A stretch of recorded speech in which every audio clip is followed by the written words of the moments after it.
So hello again, and welcome to this other podcast on iTunes U.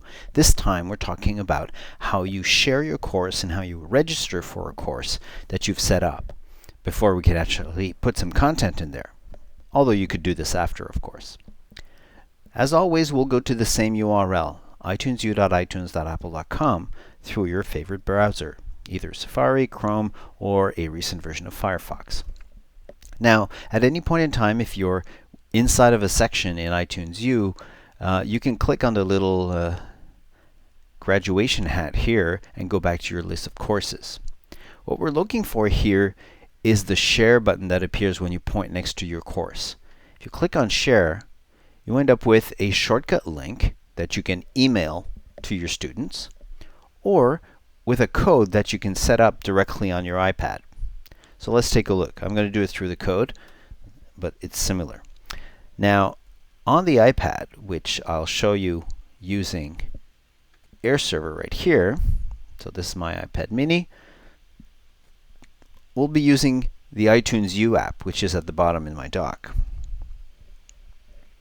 Once you're in iTunes U, on the top left of the screen, there's a catalog button.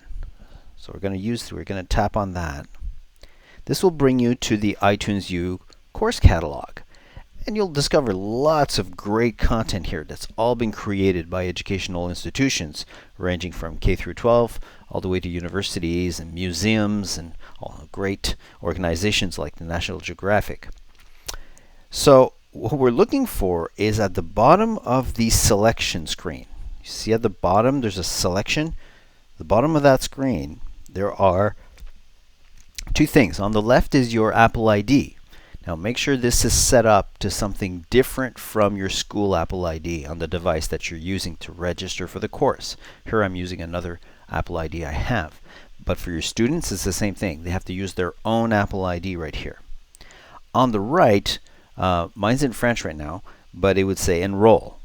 So I'll just tap on that, which will ask me to enter that code.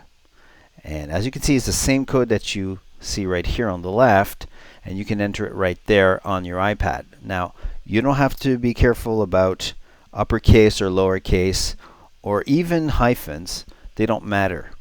This is, as easy as can be. Just enter it in any way that looks similar, as long as you have the characters and numbers in order. And tap next on the top of that window, and it will show you that course, and you can request enrollment on the top right. I'll do that, and it will bring the course into my library, and it tells me I have to be approved. And you'll notice it's on the top left there. It says, waiting for approval. So I'm being registered, but I have to be approved. So what I'll do is I'll go back to the course manager now. And in the course manager, as a teacher, I can click outside of this. I can actually go to the course by clicking its title. And if I go to the top here, there's a little button with people. That's the enrollment pane. And I can see somebody has registered and is asking me, should I approve this request to enroll in this course? And I click the green button to do that. And by doing this, it will be approved. And on the iPad, you'll notice right away this the badge went away. Now this is dependent on network speed, but it should be fairly quick. And I can see this actually a list of things appeared on the left that will show me any tasks I have to do. So, something new this week in this course. The history of storytelling. There's a new post from my teacher. So I will see all of the new posts and all the courses I'm following automatically. And if there are assignments, it'll show me my deadlines by clicking on the assignments tab with my finger on the iPad, of course. I have no assignments right now, so that's good. So let's go back